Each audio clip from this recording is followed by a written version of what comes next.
대남 썸녀 3월호. 저번 달에 예고해 드린 거와 같이 아시안컵 특집으로 한번 해볼까 합니다. 지금 또 올림픽 예선을 준비하고 있죠. 저번에 김학범 감독님이 우리가 우승해서 올림픽 나갔었는데, 이번에도 좋은 성적 올림픽에 나갈 수 있도록 우리 어린 친구들이 최선을 다해서 또 했으면 합니다. 아무튼 이제 아시아에 맹주는 없다. 거기서 우리가 64년 동안 그걸 안 했으니까요, 그죠? 우승을 못 했으니까 아시아의 맹주라고 이야기를 하기도 좀 부끄럽죠, 그죠? 하지만 한국이 그래도 최근 성적으로 봤을 때 아시안 게임 3연패라든지 저번 올림픽 예선 우승을 했다든지 그런 최근 성적이 좋기 때문에 모든 대회를 다 우승할 수는 없어요, 그죠? 왜냐하면 대회 나갈 때 그 선수의 컨디션이라든지 그때 몸 상태, 감독의 어떤 작전 미스 이런 게 있을 수 있기 때문에 모든 대회에서 다 우승할 수는 없어요, 그죠? 하지만 4강 이상의 성적을 꾸준히 낸다든지 그렇게 한다면 좋겠죠, 그죠? 우승 트로피를 들어 올리면 더 좋고, 그죠? 아무튼 지금 한참 지나가지고 아시안컵이 끝난 지 한참 지났기 때문에 여러 가지 안 좋은 이야기들도 많이 나오고 있고, 심지어 손흥민 선수는 지금 아시안컵을 4번째 나오고 있다는데 한 번도 우승을 못하는 무슨 토트넘의 저주가 걸렸는지. 또 토트넘의 저주 이야기하니까 좀 웃긴 게 케인 선수, 그죠? 케인 선수도 그 잘 나가던 바이에른 미넨으로 이적을 했는데 아직도 컵이 하나도 없다는. 이거 진짜 저주라도 건 건지 모르겠는데, 아무튼 토트넘에 있던 선수들 성적이 안 좋아요. 근데 또 가레스 베일 선수는 또 챔스 우승했었고, 모드리치도 토트넘에 있었는데 레알 가서 우승했었고, 그죠? 희한해요, 그죠? 아무튼 자기 하기 나름인 건지 아니면 컨디션이 서로가 안 좋아서 그런 건지. 손흥민 선수도 근데 가만히 생각해 보니까 손흥민 선수가 아시안컵 4번을 나갔다는 거예요. 그래서 손흥민 선수가 벌써 그렇게 나이가 많이 먹었나? 30살이 넘었다고, 32살 정도 됐다고 이렇게 이야기를 하더군요. 그런 거 보면 손흥민 선수 상당히 몸 관리를 잘한 것 같아요, 그죠? 한국 동양인의 어떤 내구성으로 봤을 때 그 정도 스프린트하고 그러면 몸이 지금 좀 망가졌을 텐데, 그죠? 몸이 엉망진창일 텐데, 그 정도의 어떤 활약을 계속해서 보여준다는 건 대단한 거죠. 그죠? 몸 관리를 참 잘했는 건지 아니면 타고난 신체가 각인한 건지는 잘 모르겠지만, 어쨌든 많이 이렇게 뛰어다니고 많은 활동량을 보이는 거에 비해서는 아직 정정하다 그러나 아직도 저 활동 괜찮아요, 그죠? 물론 지금 좀 힘에 부치는 것 같긴 해요. 지금 좀 힘들어 보이는 것 같긴 하지만 그래도 동양인 걸 감안했을 때 잘하고 있는 게 아닌가. 아무튼 지금 우리나라에 원톱이 좀 없죠. 원톱 그러니까 그냥 원톱이 있겠죠, 그죠? 그냥 원톱 플레이 할 수 있는 친구는 있겠지만 좋은 원톱이 없어요, 그죠? 빨리 좋은 원톱 자원이나 좋은 원톱을 할 수 있도록 훈련을 좀 시켜야 되지 않나. 그죠? 원톱은 전 기본적으로 스프린터, 그러니까 달리기, 속공 달리기, 원톱은 스프린터 속공 달리기, 그리고 수비, 센터백을 등지는 플레이, 그리고 헤딩하고 발리슛은 좀 기본적으로 해야 된다고 봐요. 그게 안 되면 쓸모가 없어요. 아니면 아주 황의조 선수처럼 이렇게 대시해서 들어가는 스타일이든지. 근데 황의조 선수는 원톱으로 쓰고는 있지만 원톱이라기보다는 케인 선수처럼 쓰고 있죠. 원톱인데 약간 벤제마 스타일 같기도 하고, 그죠? 전형적인 그 농구의 센터백 같은 그런 원톱은 아니에요, 그죠? 아무튼 지금 조규성 선수가 이제 원톱을 해야 되는데 너무 많이 부족해요, 그죠? 너무 많이 부족해요, 그죠? 아무튼 좀 조규성 선수가 혹시 국가대표 다시 오게 되면 원톱과 관련된 훈련을 집중적으로 좀 시켜야 되지 않나, 그죠? 그렇게 생각이 됩니다. 아무튼 아시안컵 뭐가 좋았고 뭐가 나빴나, 뭐가 문제점인가에 대해서 이야기를 해보도록 하겠습니다. 한국 여로단 4강 경기 종료. 크리스만 감독의 전술이 프랑스 월드컵 때 그 네덜란드하고 한테 5대0으로 졌던 그 전술이 아닌지, 차범근 감독 아저씨가 했던 그 전술이 아닌지, 그죠? 수원 삼성 2부 리그 강등하게 만들었던 그 전술이 아닌지. 그죠? 근데 좀 이상하죠, 전술이. 보통 제가 알기로는 독일의 전통적인 전술은 윙을 잘 쓰는 전술로 알고 있는데, EPL에서도 독일 출신 윙어들이 많이 있어요. 손흥민 선수도 처음 시작할 때 윙이었고, 정우영 선수도 윙이고, 바이에른 미넨의 레지 밀러라는 선수도 잘하지만 윙이에요. 윙을 이렇게 빠르게 올리는 그런 스타일로 공격을 많이 하는 스타일로 제가 알고 있거든요. 그 포백은 수비를 해서 골을 안 먹고 윙 쪽으로 빨리 올려서 앞쪽 6명이 우르르 앞으로 들어가는 그런 스타일로 알고 있는데, 풀백에 올리다 보니까 느리죠. 그리고 우리 풀백이 옛날 차두리 선수처럼 공보다 빠르고 이러지 않잖아요, 그죠? 되게 느린 풀백이잖아요. 그러다 보니까 일단 속공이 안 되죠. 윙이 속공을 올라가야, 빨리 치고 올라가야 거리가 가까우니까 수비가 자리 잡기 전에 공격할 수 있는데, 심지어 느린 풀백도 거리가 먼데다가 심지어 발이 느린 풀백이 올라가서 센터링을 올리니까, 오버래핑이나 센터링을 올리니까, 근데 심지어 이렇게 곡선으로 가잖아요. 다 보여요, 그죠? 느리잖아요. 아무래도 밑으로 그 유럽 선수들처럼 밑으로 쫙쫙 깔리는 패스가 아니라 위로 띄우는 패스를 하다 보니까 다 보인단 말이에요. 아무래도 골키퍼한테 유리하죠. 그것도 심지어 골키퍼 시야에서 바짝 붙어서 찬다 이 말이에요.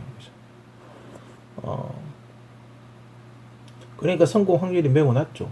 거의 안 들어갔어요, 그죠? 그렇게 센터링을 올려가지고 거의 안 들어갔어요. 뭐 연습을 시키는 건지 모르겠는데, 크리스만 감독이 너무 아시안컵을 작은 대회로 본 게 아닌가. 처음에 저는 처음에 이래 플레이 스타일을 경기를 보면서 느낀 거는, 그리즈만 감독이 이제 한국의 약점이나 체질 개선을 하려고 그런 게 아닌가. 그러니까 한국이 너무 수비적으로 하다 보니까 약간 공격적으로 만들어서 그걸 하려고 그러는 게 아닌가. 그 체질 개선을 하려고 아닌가. 그 한국이 2골 이상 못 넣는 그런 징크스 같은 게 있잖아요, 게임당. 그래서 3골 4골 넣는 어떤 그런 팀으로 바꾸려고 그런 게 아닌가.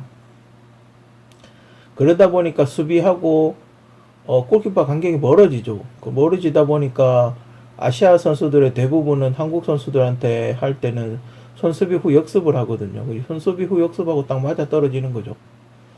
라인을 너무 끌어올리다 보니까 속공을 들어와서 골을 넣는 그런 스타일로 많이 게임을 했죠. 실제로 그래가지고 골을 많이 먹었고, 그쪽이 이제 그런 걸 아는 거죠.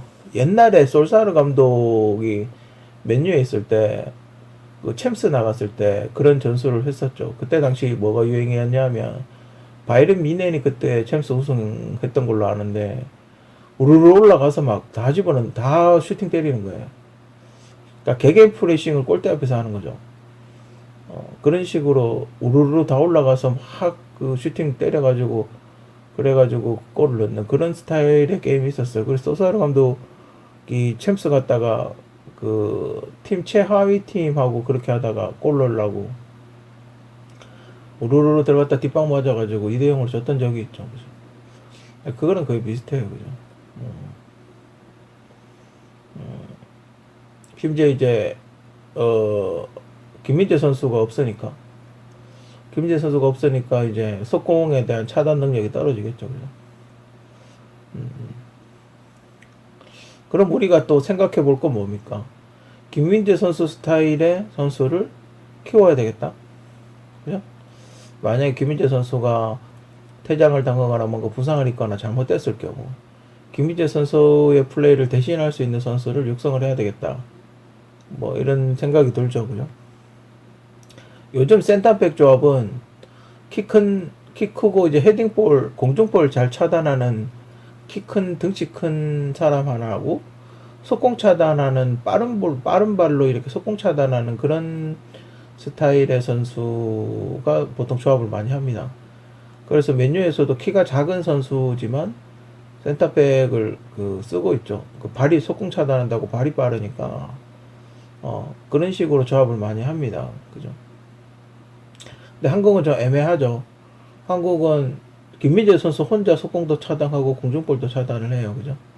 그러면 김민재 선수의 피로감을 덜어줄 수 있는 공중볼을 차단을 잘하는 노련한 센터백이 한 명 있어야 되겠죠. 그죠?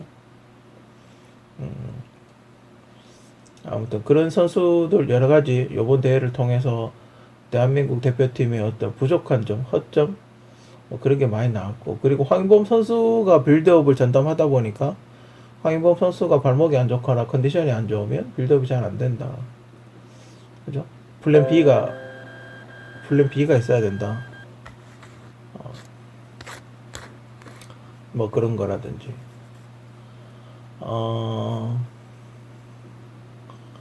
아무튼 여러 가지 많이 있습니다. 그죠? 뭔가 쪼코 같은 게 없다. 그러니까 뭐 드리블 돌파할 수 있는 쪼코, 얘는 확실하게 골 넣을 수 있다 싶은 쪼코, 그런 쪼코가 없다. 그죠? 그런 게 이제 보완해야 될 점이 아닌가. 뭐지, 저 유튜브로 이렇게 경기 해설을 하는 뭐 그런 영상을 보니까, 요르단 감독이 옛날 모로코 감독이라 하더라고요. 그래서 생각이 났는데, 그 옛날 브라질 월드컵 때 손흥민 선수가 처음으로 출전했던 월드컵, 브라질 월드컵 2차전에서 2대0으로 4대2로 졌던 그 모로코전이 생각이 나더군요. 그래서 그 경기를 참 봤으면 좋았을 텐데, 그죠? 모로코가 얼마 전에 월드컵 4강도 갔지 않습니까? 그래서 그걸 참고했으면 좀 더 좋았을 텐데, 그죠? 거의 비슷하게 넣었더라고요. 다만 사이드로 들어온 거랑 중앙으로 들어온 거랑 그거 차이고, 사우디아라비아가 그 비슷한 걸 시도를 했었죠. 골 넣지는 못했지만, 그 비슷한 골 넣고 한 골을 못 넣었지만, 그 중앙으로 침투해가지고 드리블은 아니지만 패스해가지고 중앙으로 뚫고 원투 패스가 들어가서 슈팅 날리는 그런 걸 했었죠. 그죠? 그때도 이렇게 보면 센터백하고 골키퍼의 간격이 멀어요. 그죠? 그러니까 그런 거죠. 업사이드 트랩을 썼는데 업사이드 트랩이 어정쩡하게 들어갔거나 아니면 업사이드 깃발이 안 올라갔거나. 그죠? 업사이드는 하여튼 그냥 쫓아가야 돼요. 그죠? 요즘 VR이 있다 하더라도 그걸 해야 되니까. 심판 매서하면 그게 안 되니까. 그죠? 다행인지 불행인지 크리스만 감독이 잘렸어요. 그죠? 근데 크리스만 감독이 잘렸는데 왜 바이런 미넨 성적이 갑자기 확 떨어지나요? 이게 참 미스테리하죠. 그죠? 다음 아시안컵에 손흥민 선수가 나올지 안 나올지는 모르겠지만, 손흥민 선수가 지금 전체적으로 봤을 때 그라운드의 마에스트로, 지휘자 같은 역할을 하고 있어요. 그죠? 그래서 손흥민 선수를 원톱으로 쓴다는 거는 좀 바보 같은 짓이고, 그러니까 손흥민 선수가 시야를 넓게 가지고 손흥민 선수 쪽으로 이렇게 시선이 쏠리게 만들어야 되는데, 원톱으로 앞으로 나가 있으면 고립이 돼 버리죠. 그죠? 그리고 수비하기가 좋아요. 가운데 세 명이 뺑돌 쏴버리면 되니까. 그죠? 손흥민 선수를, 뭐, 어찌됐건. 만약에 조규성 선수가 원톱으로 들어간다고 가정을 한다 하더라도, 그런 거에 대해서 생각을 해야 돼요. 아, 내가 앞에 움직이면 최소한 두 명이 수비가 붙겠구나. 그런 걸 이렇게 지능적으로 생각을 해야 돼요. 수비가 두 명을 내가 움직이면 마크를 하겠구나. 그러면 내가 직접 뭔가 하기보다는 다른 사람을 도와주든지 아니면 내가 좀 더 빨리 움직여야 되겠구나. 그죠? 약속된 플레이를 빨리 움직여야 되겠구나. 그런 생각을 해야 되죠. 그래서 발리슛을 해야 되는 거예요. 수비 두 명을 빠른 속도로 제끼려면 발리를 해야 된다, 이 말이에요. 이 발 동작이 크거나 폼이 크면 안 된다면 그냥 톡 차서 넣어야 된다, 이 말이죠. 사람이 이렇게 반응 속도, 움직이는 반응 속도보다 빠르게 그렇게 움직여야 된다, 이 말. 공이 들어가야 된다, 이 말이에요. 내가 차는지 안 차는지도 모를 정도로 빠르게 탁 차가지고 공을 넣어야지 들어가지. 그렇게 수비가 뺑돌로 싸고 있는데 공을 넣는다는 거 쉽지가 않아요. 헤딩이나 아니면 속공 상태가 아니면 골 넣는 게 쉽지 않아요. 그죠? 그 조규성 선수가 한 단계 더 발전을 하려면 반드시 그 훈련을 해서 자기 능력을 끌어올려야 돼요. 그죠? 그 요번에 또 드러난 문제점이 있죠. 우리나라가 감독을 이렇게 그 대표팀을 만들려고 했을 때, 부를 수 있는 사람이 없다? 한 팀을, 그러니까 대표팀 코칭 스태프를 만들 그 사람이 없다? 코치나 감독이나 이런 게 어느 정도 수준에 올라와 있는 그런 사람을 세팅을 하기가 힘들다?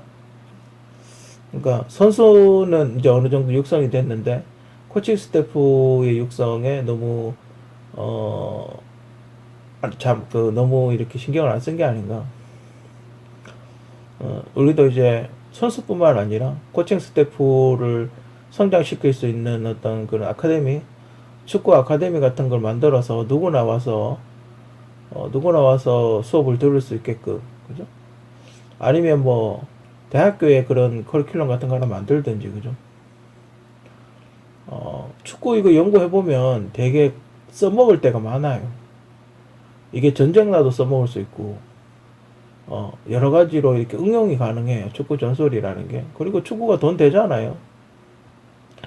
전 세계적으로 축구 돈 됩니다. 중개권료라든지, 뭐, 관광산업이라든지, 뭐, 스페인이나 뭐, 그 뭐지? 저쪽 유럽 쪽 가면 영국 뭐, 프리미어리그 뭐 관람 프리미어리그 그 관중석 그 큰데 몇만 명 되는데 꽉꽉 차잖아요. 그죠?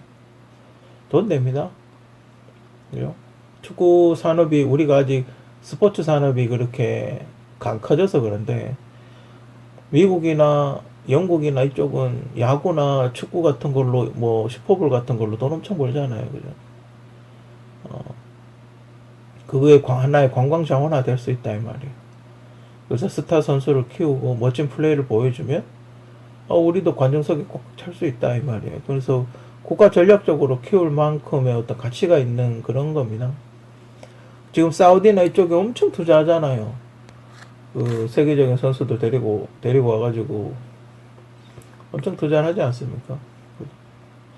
한국도 뭐 그 정도 급의 투자는 아니지만 그래도 어느 정도의 투자는 해야 되지 않나? 지금 중동이 이제 투자를 하면서 엄청나게 성장을 하고 있으니까 거기에 대해서 우리도 어떤 대응을 해야 되죠. 무슨 계속적으로 저렇게 돈을 쏟아붓지 못하겠죠. 쏟아붓지 못하겠지만 그래도 어느 정도 노력을 해야 되지 않나 하는 게 제 개인적인 생각입니다. 아시안컵 분석. 전 세계적으로 이제 감독은 그럼 스텝은 어떤 사람들이 있나? 크게 나누면 창의력파, 설계파, 소스파, 피지컬파 뭐 이렇게 제 나름대로 분류를 해봤어요. 그 피지컬파 같은 경우는 네덜란드겠죠. 네덜란드 스타일이 이제 피지컬파고 소스파는 이제 한 이탈리아 같은 스타일. 그러니까 상대방의 약점을 파악해서 반복 연습해서 그걸 뚫고 들어가는, 그죠? 그런 게 소스파고 설계파는 그 꽈르디엘라 같은 스타일, 티티타카 같은 스타일. 그러니까 90분 내내 선수들이 어떻게 움직일지에 대해서 미리 설계를 해서 반복 훈련을 시키는 거죠. 계속 반복 훈련을 시켜서 이제 숙달되게 만드는. 그래서 선수들한테 타이밍을 맞추는 그런 스타일이고, 창의력파는 스스로 판단하게 만드는 거예요. 그러니까 내버려 두는 거죠. 그러니까 네가 이렇게 됐을 때 네가 어떻게 해야 돼? 네가 이렇게 됐을 때 네가 어떻게 해야 돼? 근데 솔직히 자기 포지션의 게임을 자꾸 하다 보면 자기 스스로 내가 어떻게 움직여야 되겠다가 이렇게 보이거든. 공간이 생기면 거기 뛰어 들어가야 된단 말이에요. 그죠? 공간이 보이면 미리 움직여야죠. 슬금슬금. 그죠? 공격 작업하고 있는데 이쪽으로 한쪽으로 수비가 쏠렸어. 그럼 수비 뒷공간으로 해가 빈 공간이 생겼으면 뛰어 들어가야죠. 그런 스스로 생각하는 사람, 감독이 이렇게 설계를 안 해줘도 지 스스로 생각하고 뛰어 들어가는 그런 게 창의력파거든. 예상을 못 하죠. 창의력파들은 플레이를 예상을 못 하는 거예요. 그 네이마르라든지 메시라든지 이런 친구들의 어떤 플레이를 우리가 예상하기가 힘들게 하지 않습니까? 보면 어떻게 저렇게 할 수가 있지? 라는 생각을 하는 그런 어떤 플레이를 하지 않습니까? 물론 창의력파도 혼자서 뭐 축구는 혼자 하는 게 아니기 때문에 혼자서 뭐 한다고 해서 이길 수 있는 그런 건 아니에요. 그런 건 아니지만 어쨌든 창의적인 플레이를 한다는 건 상당히 좋죠. 그죠? 다만 이제 시간이 오래 걸린다. 제가 보기에는 한 2, 30년은 걸리는 것 같아요. 한 2, 30년 동안 축구만 계속해야 창의력파가 되지 않나. 어떤 계기가 있어가지고 빵 터지는 거죠. 아, 축구는 이렇게 하는구나. 아, 내가 이렇게 하면 되는구나. 어느 순간에 자기 포지션에 대한 빵 터지는 그런 게 생기는 거죠. 그러면 이제 우리가 흔히 신기에 다다랐다 그렇게 이야기를 하잖아요. 이런 선수는 어디를 갖다 놔도 잘해요. 어떤 나라 창의력파들의 특징이 어떤 나라에 어떤 팀에 갖고 데려다 놔도 축구 원리는 어차피 거기서 뻔하거든요. 축구 원리는 뭐 티티타카가 됐든 뭐가 됐든 뭐 삼바 축구가 됐든 똑같아요. 기본적으로 풀백 올라가고 윙 뛰고 뭐 그런 거 중앙에 뭐 수비하고 공격하고 빌드업하고 이런 건 거의 지금 현대 축구에서 거의 다 비슷하거든요. 그렇기 때문에 그걸 얼마나 자기가 이해를 하고 그 전술에 대한 어떤 이해, 상대방 전술을 어떻게 하면 깰 수 있는지의 허점에 대해서 얼마나 많이 연구하고 알고 있나? 그게 중요한 거거든요. 굳이 감독이 지시하지 않아도, 훈련하지 않아도, 어느 정도의 훈련을 하겠지만 굳이 가르쳐 일일이 하나하나 지시하지 않아도 스스로 행동하는 그게 이제 창의력파인 거죠. 설계파는 이제 대표적인 사람이 이제 펩 가르디엘라라고 생각이 드는데, 펩가르디엘라 아저씨에 대해서 이야기를 좀 하자면 원톱 전술이 하나 있고 포르투갈 전술이겠죠. 뮤리뉴 감독 스타일하고 비슷한데 원톱의 포르투갈 스타일 하나하고 433 쓰는 메시 스타일의 두 가지의 설계가 있는 것 같아요. 지금 혼란을 데리고 오면서 이제 질라탄 스타일을 추가가 됐겠죠. 질라탄 스타일이 이제 추가가 돼가지고 두 개를 이제 혼용했었죠. 그 친구 있잖아요. 왜? 그 친구 이름 뭐지? 필모 카드 그 어린 친구 하나 있잖아요. 그 친구가 막 그런 스타일이겠죠. 그 친구가 있을 때 433 스타일이겠죠. 혼란이 있다 하더라도 433을 할 수 있어요. 그죠? 그래서 펩가르디엘라 설계도는 원톱과 433이다. 아마 비교해 보시면 알겠지만 두 개 똑같을 거예요. 가끔 이렇게 약간 다른 거 쓰는 것 같기도 하던데 대체로 제가 보기에는 원톱하고 433이 아닌가. 그 소스파는 이제 우리가 소스를 많이 갖고 있어야 된다. 그렇게 이야기를 많이 하죠. 그 소스가 뭐냐면 확실하게 골이 들어갈 수 있는 빌드업 코스 같은 거예요. 그러니까 요번에 요르단이 한국에 넣었던 그 골 같은 거 있잖아요.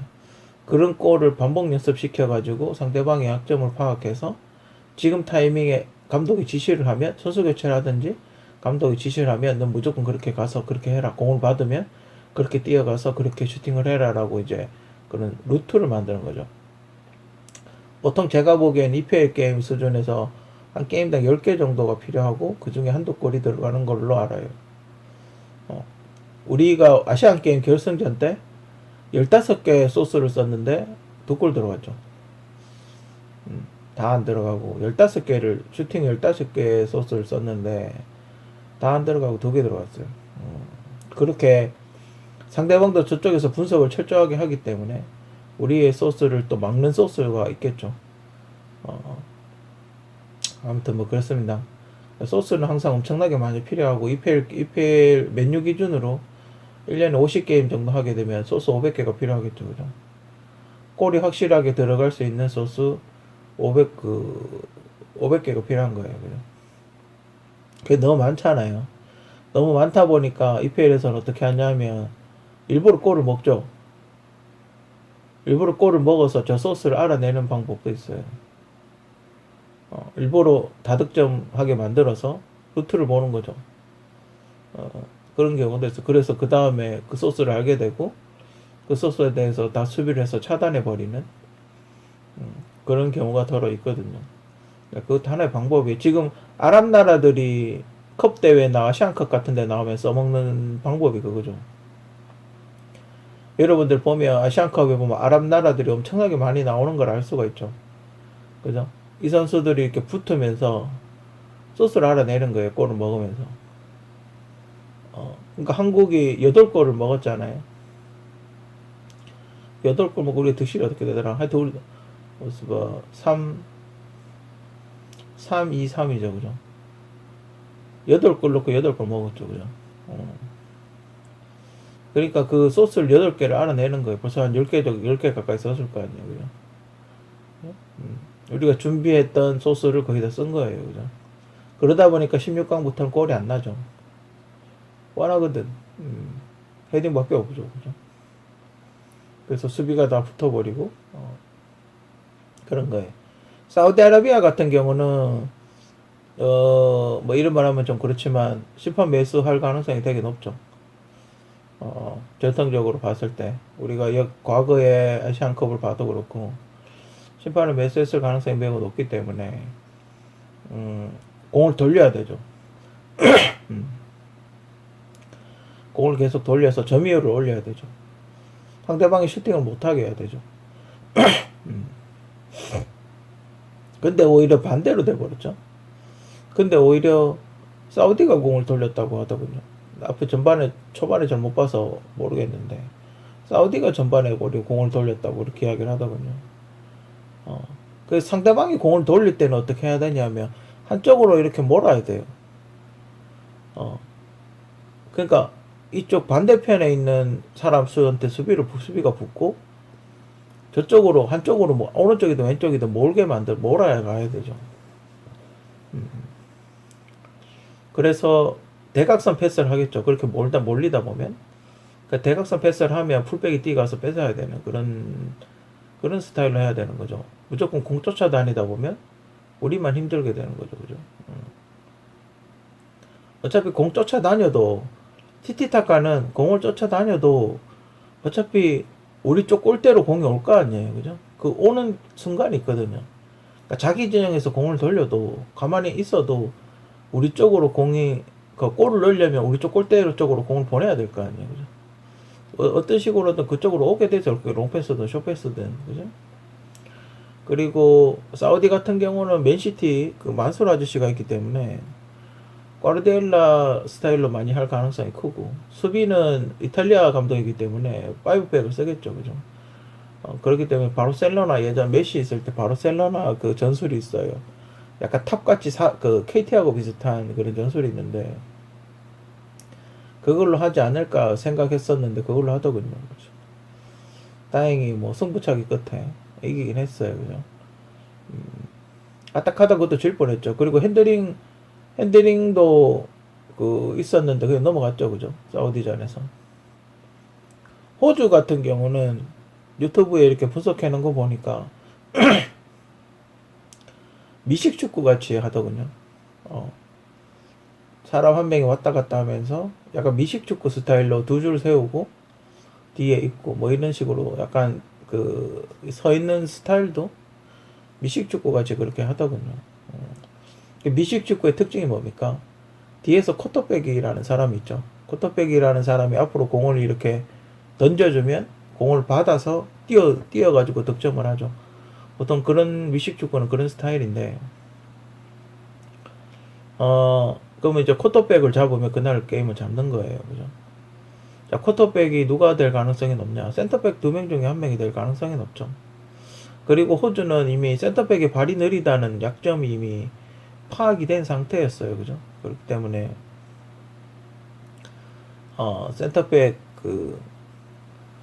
센터백 한 명을 지치게 만들면, 둘 중에 한 명을 지치게 만들면, 우리한테 승산이 있을 거다. 그렇게 생각을 했는데, 약간의 운도 따라주고, 그래서, 호주를 이겼던 것 같아요. 한 명만 패는 거죠. 센터백 2명 중에 한 명, 발이 느린 센터백 2명 중에 한 명을 계속 왔다 갔다 하게 만드는 거예요. 아무튼 뭐 그렇습니다. 요르단은 솔직히 한번 붙어봤기 때문에 감독이 알아서 잘 할 거라고 생각을 했는데, 월드컵하고 예전 브라질 월드컵 2차전 그것만 봤어도 2대0으로 지진 않지 않았을까. 뭐 하여튼 좀 안타깝고, 어쩌면 손흥민 선수의 라스트 댄스가 될 수도 있었는데, 아무튼 그렇습니다. 우리 선수들 너무 좀 그러니까 또, 아시안컵 하나도 따기가 힘들어. 이렇게 컵이라는 게 이렇게 따기가 힘들어요. 그죠? 외국 감독의 한국 지휘. 보통 이제 자기 나라 기본 전술 있죠. 만약 뭐 독일이나 뭐 스페인이면 쇼패스 할 거고, 그죠? 뭐 브라질이면 삼바 축구 할 거고, 그죠? 또 뭐 그런 게 있지 않습니까? 포르투갈이 몬토가 할 거고 그런 게 있지 않습니까? 그 전술을 갖고 와서 어떻게 가르쳐주는 기걸 베이스로 깔아놓고 거기서 약간의 소스를 넣는 그런 게 대부분이고, 그 EPL 선수들이 제일 싫어하는 전술이 네덜란드 전술이잖아요. 골도 안 터지고 체력은 체력대로 소모가 되고, 어떤 선수는 심지어 네덜란드 감독이면 이적시켜달라고 하는 선수도 있어요. 다른 팀으로 이적시켜달라는 선수도 있어요. 하기 싫다고. 네덜란드로 하면 두 골이 담그기 힘들죠. 그죠? 왔다 갔다 하느라고 시간을 다 보내니까. 그 예전에 했던 히딩크 아저씨 훈련했던 방법을 잠깐 기억을 떠올려 보면 40m 왕복 달리기를 했었죠. 그 40m 왕복 달리기를 하는 이유가 그라운드의 절반에서 절반 정도로 왔다 갔다 뛰는 거죠. 구배설로 다닌다고. 근데 희한한 게 네덜란드는 또 무시할 수가 없는 게, 가끔 FA컵이나 리그컵 때 그 네덜란드 전술로 컵을 드는 경우가 있어요. 압박 축구는 기본적으로 해야 되니까. 옛날 바날도 그렇게 욕 먹었는데 컵을 하나 먹었거든요. 이게 단기전에는 그래도 괜찮아요. 쓸모가 있다 이 말이죠.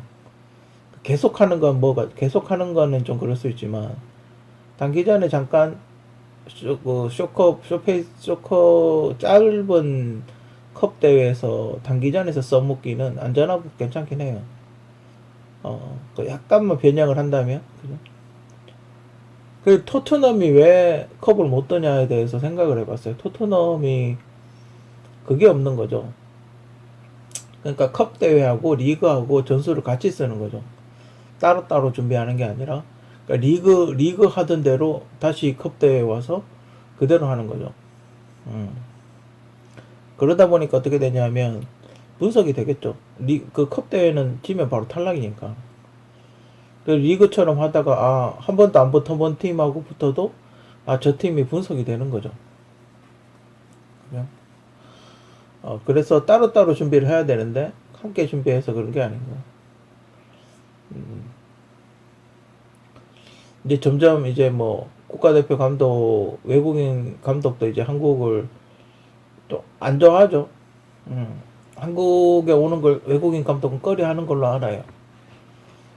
왜냐면 성적이 조금만 안 좋으면 잘라버리고, 그리고 약간 좀 축구협회 간섭이 심한가 봐요. 어, 그 선수든 감독이든 지는 거 좋아하는 사람 없거든요. 자꾸 지게 만들고 뭔가 간섭을 잡아서 뭐 정확하게 제가 뭘 하는지는 모르겠지만 하여튼 한국 감독은 기피 대상 1위가 아닌가. 그래? 어. 그리스만 감독은 솔직히 한국하고 맨날 이겼던 사람이잖아요. 한국 팀의 장단점을 잘 아는 사람이에요. 그죠? 솔직히 이게 아시안컵이 아니면 크게 상관이 없는데, 아시안컵이 아니면 그냥 작은 대회 있잖아요. 뭐 4대륙 대회나 이런 거면 상관이 없는데, 어, 아시안컵 우리가 지금 64년 만에 내년이면 국민연금 받잖아요. 그죠? 우리나라가 아시안컵 우승했을 때 태어나신 분이 내년이면 국민연금 받기 때문에, 어, 우리가 요번에 또 분위기도 좋고 멤버도 좋기 때문에 기대가 커서 그래요. 어, 그죠? 멤버가 너무 좋잖아요. 김민재, 이강인, 손흥민, 또 우리 그 아시안 게임 때 8골 넣었던 정우영 선수도 있고, 너무 멤버가 너무 좋잖아요. 그죠? 그래서 좀 안타까웠어요. 아, 요번에 우승할 수 있지 않을까? 그죠?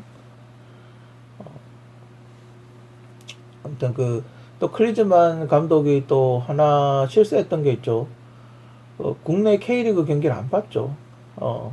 만약에 이때까지 감독들이 어떻게 했냐면 K리그 추천 관람을 보고 K리그 관람을 하고 그 중에 자기 스타일에 맞는 친구를 대표팀에 뽑았었거든요. 근데 클리즈만은 그런 게 없었어요. 그렇지 않습니까? 그 시간에 해외에 나가 있었죠. 음, 또 그런 거에 대한 어떤 불만? 그리고 또 그 자신만만했던 어떤 우승할 수 있다. 물론 질 것 같다. 우리 팀이 패배할 것 같다. 이거보다야, 우승할 수 있다라고 자신만만하게 이야기하면 좋죠. 솔직히 너무 자신만만해서 좀, 어, 건방져 보인 태도? 그러니까 히딩크 아저씨 같이 좀 겸손했어야 되지 않나. 어, 아무튼, 그것도 뭐 올림픽, 월드컵도 아닌데, 그죠? 아시안컵인데. 우승할 수 있다고 봤겠죠, 그죠? 근데 문제는 지금 독일 축구가 좀 하락세예요, 그죠? 여러분들도 잘 아시지만 하락세예요, 그죠? 어, 그래서 우리나라에 좀 독일 축구를 그대로 갖고 온다는 게 좀 그래요, 그죠? 잘 나가면 괜찮은데. 지금 2회 대회 연속 월드컵 탈락했죠. 한 번은 우리한테 져서 탈락했고. 그런 것도 있고. 지금 또 갑자기 바이에른 미넨이 성적이 안 좋고. 잘 나가다가 갑자기 또 골아받고 있고. 미넨의 황금 세대가 다 빠져나갔죠, 지금. 음. 외국인 원톱을 데리고 와야 될 정도로 황금 세대가 이제 다 빠져나갔기 때문에 다음 세대가 올라올 때까지 힘들겠죠, 그죠? 시간이 좀 걸릴 거예요, 그죠?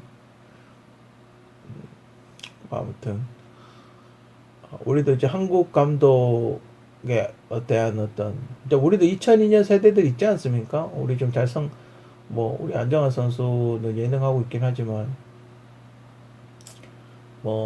우리 지금 또 청소년 황선홍 감독도 하고 있고 황선홍 감독 아저씨 또 축구 하고 있고 또 홍명보 아저씨도 예전에 있었고 그죠? 요즘 박주영 선수 뭐 하나요? 박주영 선수 안 보이네. 우리 축구 천재 박주영 선수가 감독을 한다면 훨씬 좋지 않을까? 박주영 선수 요즘 안 보여서 궁금하네. 나이가 꽤 있지 않나요? 그죠? 옛날에 박주영 선수 없으면 한국은 2군이라 그랬는데 박주영 선수 같은 사람이 감독을 한다면 전 꽤 좋을 것 같거든. 코치로 이렇게 성장을 좀 시키면 좋을 텐데. 아무튼 그렇습니다. 우리나라도 아까도 이야기했지만 이제 스텝을 키우는 감독 및 스텝을 키우는 어떤 그런 걸 해야 되지 않나. 그죠? 그런 어떤 전략을 좀 세워야 되지 않나 하는 게 개인적인 생각입니다. 감독 코치 양성 기간 신설. 영국은 있다 그러죠. 영국은 무슨 학원이 있는데 거기 이제 뭐 미리뉴, 뭐 퍼거슨 경, 뭐 이런 사람들, 그러니까 뭐 EPL에서 내놓으라는 감독들이 그 배출한 어떤 학원 같은 게 있대. 아카데미 같은 게 있다고 하더라고요.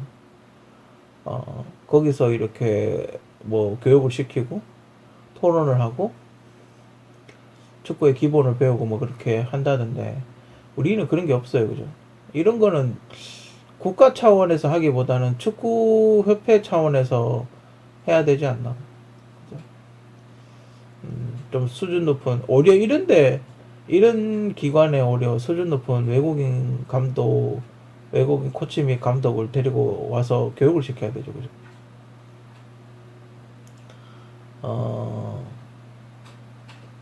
그 안정환, 그 요즘 그거 하잖아요. 안정환 아저씨 그 예능 하는 거 있잖아요. 그것도 일종의 좋은 방법이죠. 예능도 하면서 감독도 하고, 그죠?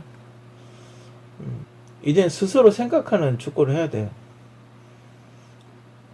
누군가 외국인 감독이 지시하는 거기에 맞게 하는 게 아니라 스스로 생각하는 축구를 해야 된다 이 말이에요. 그 호날두나 메시 같은 친구들이 보면 한 1000게임 정도 뛴 것 같더라고요. 대충 계산해 보면. 되게 오랫동안 뛰고 있으니까 1년에 최소한 50게임 정도 뛴다고 했을 때 대략 한 1000게임 정도 뛰는, 1000게임 정도 직간접적으로 국가대표 때 게임도 있으니까, 월드컵이라든지 뭐 유로도 있으니까 한 1000게임 정도 뛰는 것 같아요. 그 1000게임 정도 뛰다 보면 제 개인적인 생각으로는 이렇게 보일 것 같거든요. 그러니까 똑같은 전술을 수도 없이 접해봤을 거 아니에요. 그죠? 그래서 국적이나 나라나 그 자기 소속 팀만 알아도 이 감독이 어떤 스타일로 축구할지 대충 나온다고 저는 그렇게 생각을 해요. 근데 그런 정보를 미리 가지고 있어야 되죠. 그죠? 이 감독의 특징, 스타일, 그런 걸 미리 우리하고 붙을 것 같은 과거의 기록 같은 걸 미리 해서, 뭐 이렇게 이름만 딱 치면 이 사람 스타일에 대한 분석 같은 게 딱 나온다든지, 그런 시스템을 미리 만들어 놔야 되겠죠. 그죠? 그리고 그게 검색을 안 해봐도 머릿속에 들어있으면 더 좋죠. 아, 이 사람은 뭐 포르투갈 스타일이니까 이쪽으로 패스를 하겠지, 이 사람은 삼바 축구니까 드리블 치겠지, 뭐 그런 거에 대해서 머릿속에 이렇게 들어가 있으면 상당히 좋겠죠. 그죠?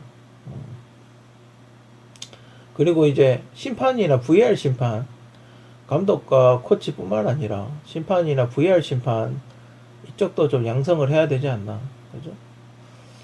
K리그를 진행하면서 뭐 재교육, 뭐 다시 교육 시킨다든지, 아니면 수준이 떨어지면 2부 리그 가서 또 코치를 한다든지, 또 2부 리그 코치부터 그 감독부터 그저 2부 리그 심판 해가지고 경험을 쌓아서 단계로 이렇게 올라와서 또 심판 보고, 또 올라와서 심판 보고, 그런 식으로 경험을 쌓을 수 있는 환경을 만들어줘야 되지 않나. 그죠? 심판이나 VR이나 감독이나 코치나 이런 사람들이 외국에는 영국에는 7부 리그까지 있다 그러지 않습니까? 왜 그런 사람들이 그런 걸 하면서 이게 소위 말하는 바닥부터 이렇게 밟아서 올라올 수 있는 그런 환경을 만들어줘야 되지 않나. 그죠? 물론 우리는 이제 고등학교 뭐 팀도, 대학교 고등학교 팀이 있긴 하지만, 그래도 이렇게 그냥 그런 거 대학 팀에 못 간 선수들, 그냥 뭐 취미로 하는, 그죠? 조기 축구회 같은 그런데 그런데 스타일, 그죠? 그런 데서도 감독을 할 수 있게끔, 그죠? 뭔가 이렇게 좀 오픈을 시켜놔야 되지 않나. 우리나라는 국가대표 감독은 그게 있는 걸로 아는데, 제약 조건이 있는 걸로 아는데, 그죠? 어쨌든 모든 가능성을 열어놓고 이렇게 생각을 해봐야 되지 않나. 그죠? 아무튼 그렇습니다. 뭔가 시스템을 만들어야 이거는 국가적 차원에서 뭐 다른 것도 마찬가지지만 다른 운동도 마찬가지예요.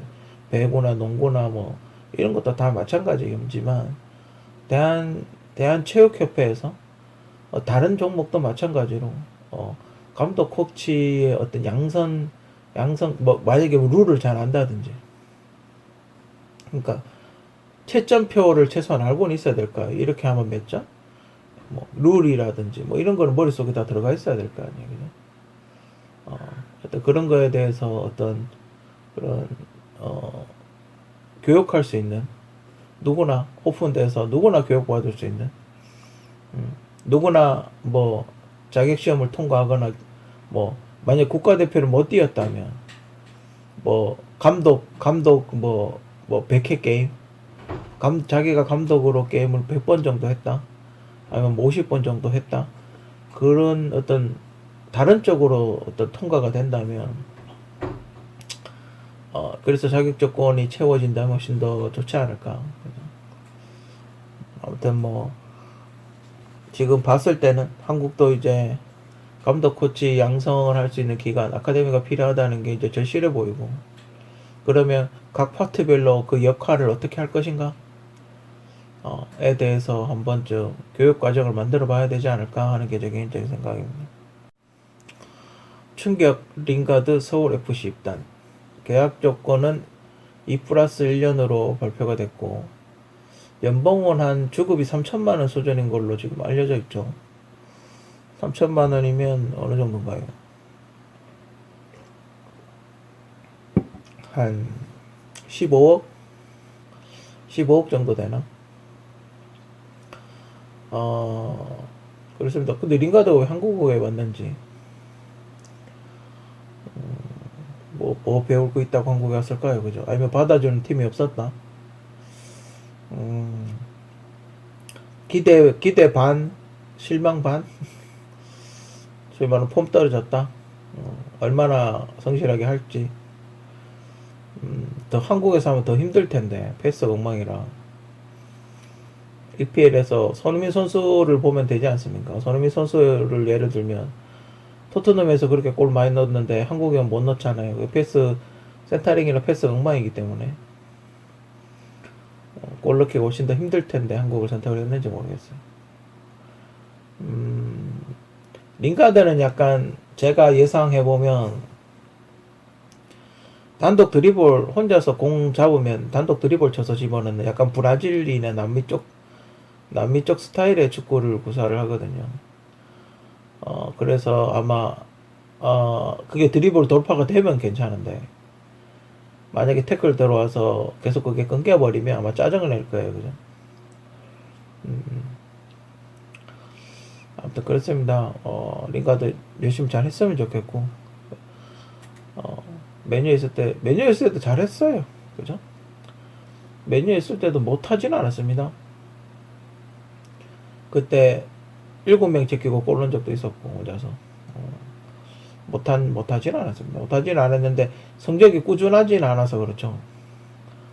그죠? 성적이 이렇게 만약에 뭐 한 두세 게임에 한 골 정도는 이렇게 넣어주면 좋은데 넣을 때는 더 넣었다가 못 넣을 때도 한참 또 못 넣다가 뭐 그런 스타일로 이렇게 보니까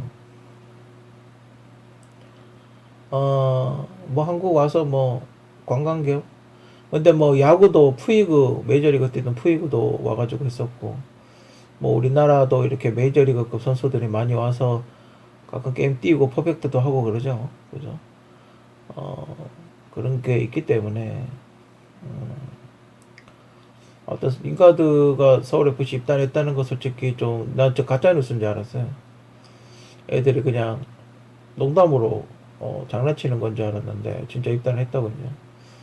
아무튼 열심히 잘 했으면 좋겠고 아마 우리 언젠가는 유튜브에 링가드의 서울 활약상 이러면서 올라오겠죠.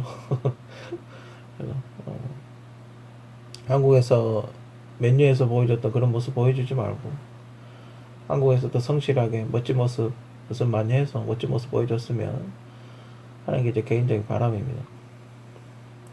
저번에 그 EMP 하드에 오작동 있었던 걸 생각을 하면서, 그렇다면 그의 연장선상으로 비트코인의 EMP를 맞으면 어떻게 되나? 비트코인의 EMP를 맞으면 어떻게 되나? 갑자기 그런 생각이 들었어요. 물론 어느 정도 철저하게 보완을 해놨겠죠? 보완을 해놨겠지만, 이게 굉장히 강력한 전자기파를 맞으면 어떻게 되나? 이미 오래전에 영화 다이아드 3에서 이와 유사한 사건이 있었죠.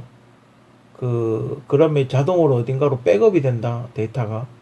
그래서 그 데이터 백업된 걸 갖고 가서 계좌를 턴다, 뭐 이런 식으로 이야기를 했었는데,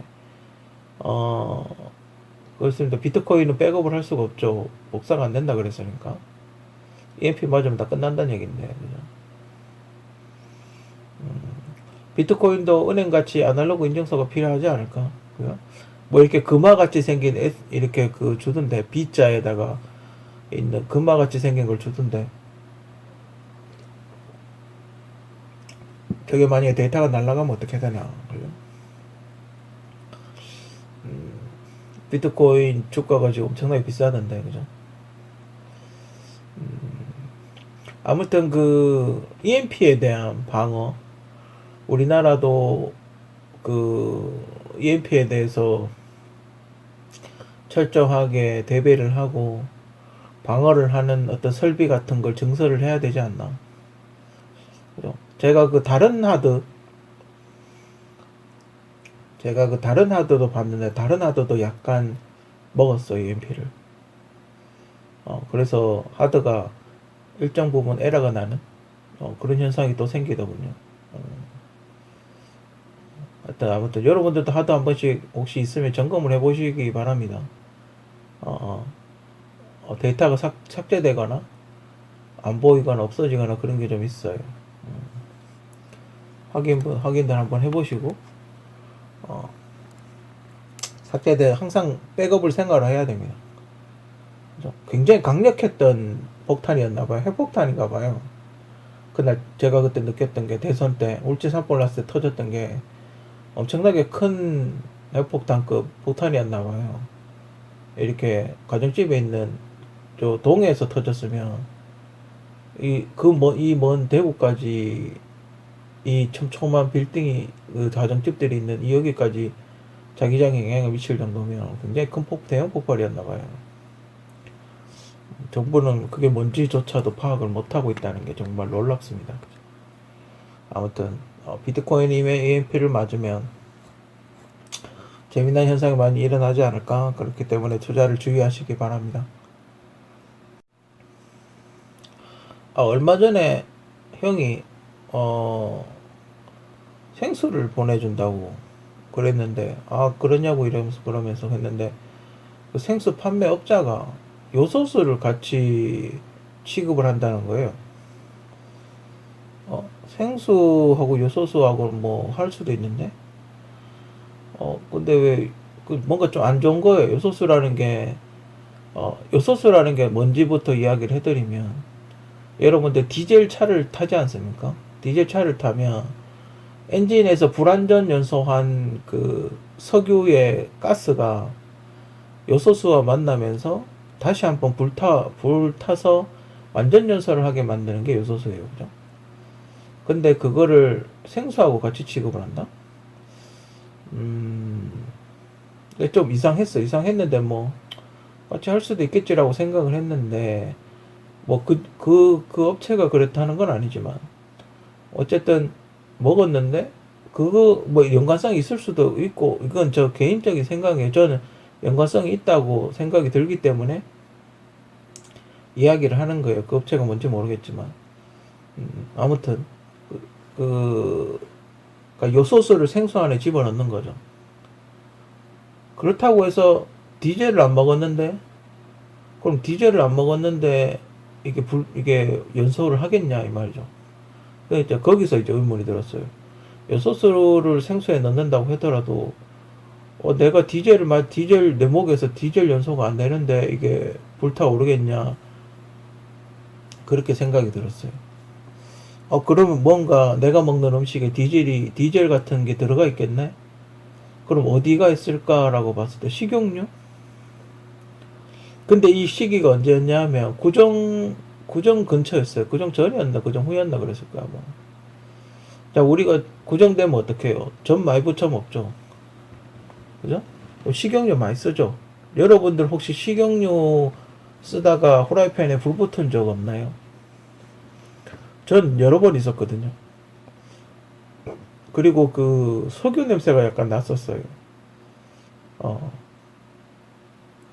약간 났는데 그냥 그 LPG 가스 냄새인 줄 알아요. 도시가스 냄새인 줄 알았는데 석유 냄새 같은 게 잠깐 났었어요. 그 심하진 않았기 때문에 그렇게 크게 생각을 안 했죠. 그때 당시는. 식용유에다 디젤을 넣는 거죠. 색깔이 비슷한 거는 지금 그 콩기름유하고 그 올리고당 그게 디젤 색깔이랑 비슷해요. 약간 핑크색 나는 분홍색, 핑크색 나는 갈색 나는 핑크색, 갈색 쪽에 가까운 핑크색. 그게 디젤 색깔이죠 보통. 그러면 프라이팬에다가 전을이나 계란 후라이를 해요. 그러면 1차 그 자동차 엔진에서 타오르는 그 연소를 한번 하게 되죠. 그죠? 그리고 그거를 밥하고 같이 섭취를 하고 뜨거우니까 물을 먹게 되면 요소수가 그 불완전 연소한 걸 반응하는 듯한 그런 현상이 생기는 거죠. 그죠? 그러니까 제 이 목구멍 성대하고 제 입 전체가 불타오르는 거죠. 어, 지금은 많이 좋아졌어. 목소리 약간 이상하죠. 지금 이제 한 약 먹고 이래가지고 약국에서 약 사 먹고 많이 좋아졌어요.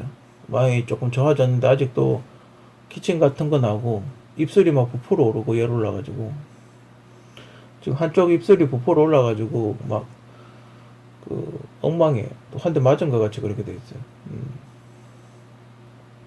꼭 명절 때 되면 이렇게 부어오르더군요. 예전에도 뭐 이게 처음이 아니라서 예전에도 그런 현상이 있어서 열이 올라서 이렇게 뭔가 부풀어 오르죠. 그 왜 우리 프라이팬에 화상 입으면 물집 생기잖아요. 그게 목 안에 생긴 것 같아요.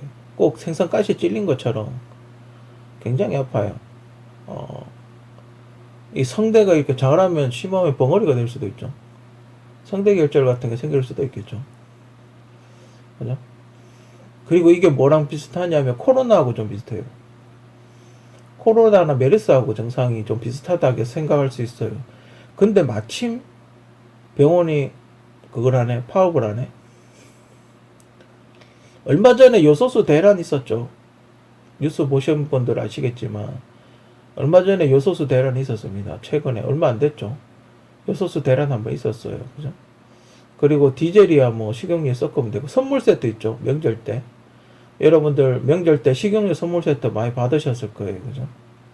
그죠? 만약에 누군가가 테러를 하려고 작정을 했다면 그죠? 식용유 안에다가 디젤을 넣을 수 있죠. 그죠? 그리고 찌짐을 꽂고 그 불완전 연소된 게 전에 먹고 그걸 먹게 되면 물 한 잔 마시면 요소수 생수를 마시게 되면 목구멍에서 불타오르겠죠. 그죠?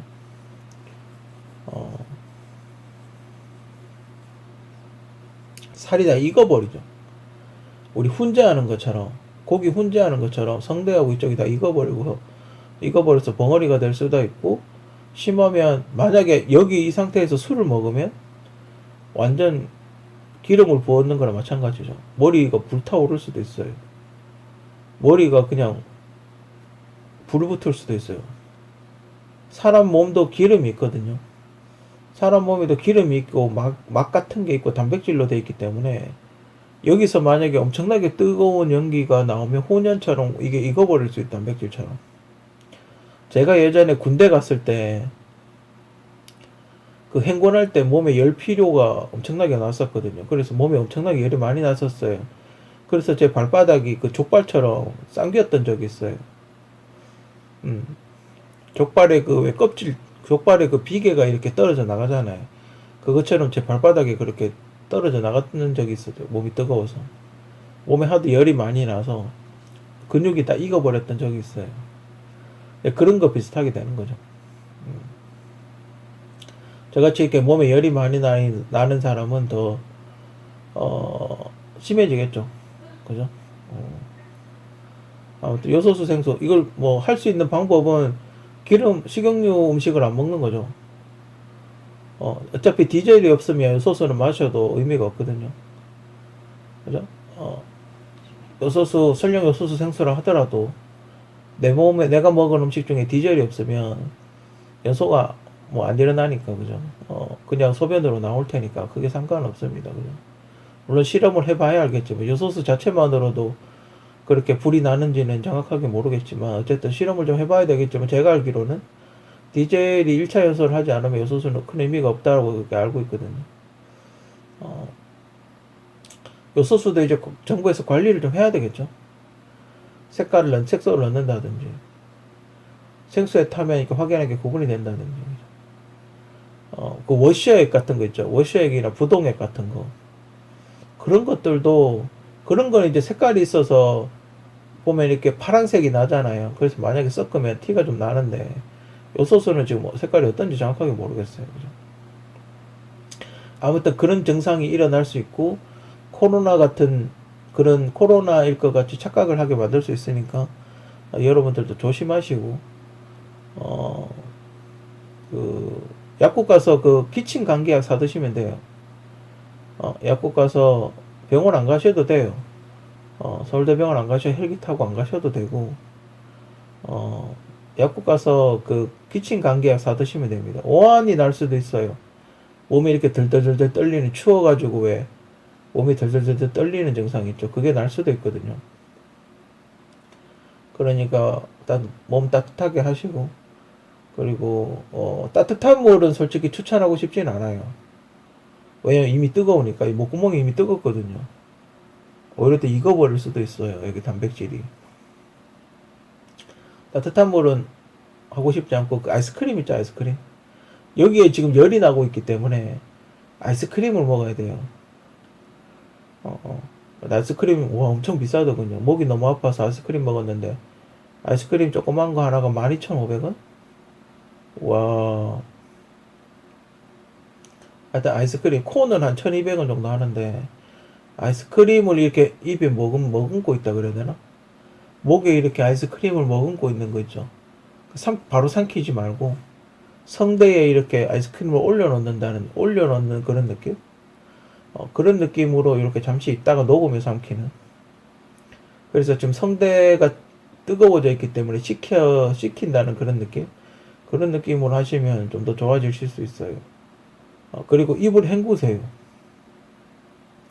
알코올성 가글로 하지 마시고 그냥 맹물로, 수돗물로 하는 거 있잖아요. 그걸로 해서 입을 헹궈가지고 요소수를 혹시 이게 입속에 묻어 있으면 바깥으로 다 빼게끔, 바깥으로 다 이렇게 씻겨서 빠져나오게끔 해가지고 이렇게 씻어내서 세척을 하세요. 그게 제일 좋을 것 같아요. 아무튼 혹시 요소수 생수를 먹었을 수도 있으니까 주의하시고, 그런 증상이 있으면 병원 가면 오히려 더 골치 아플 것 같다는 생각이 들어요. 그죠? 약국 가서 기침 나오는 감기약 사 드세요. 그게 더 나아요. 아이스크림 사 드시고 그게 쓸데없이 또 MRI 찍자 그럴 수도 있으니까. 그냥 좋아져요. 그 정도면 세척만 하고 기침 감기약 사 먹으면 좋아지니까 굳이 병원에 가실 필요는 없다고 생각이 듭니다. 하여튼 2024년 새해 처의 사자성어, 유전무죄, 무전유죄, 권력무죄, 권력유죄. 얼마 전에 다 풀려났죠. 탄핵 때 확정 형량을 받으신 분들 다 풀려났어요. 그죠? 물론 그분들이 죄가 있다 없다? 그래도 조사를 했을 때 분명히 죄가 있으니까 형량을 그렇게 받았을 텐데. 그죠? 저 사람들이 사면을 해준다는 거는 뭐예요? 계속 그걸 하겠다는 거잖아요. 계속 블랙리스트 만들고 계속 국정원 뒷돈 받겠다는 얘기잖아요. 그죠? 오히려 면죄부를 준 게 아닌가. 아무튼 보면서 좀 씁쓸하고, 권력이 바뀌면 죄도 없어지는 그런 걸 보면 좀 씁쓸하기도 하고, 나라 일을 하다 보면 뭐 여러 가지 일들이 있으니까. 그죠?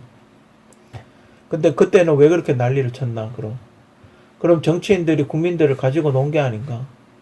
오히려 증세만 하고 빚만 더 늘려, 어차피 똑같은 사회인데, 어차피 변화 없는 똑같은 사회인데 빚만 더 늘어나고 세금만 더 걷는 결과를 만들게 됐죠.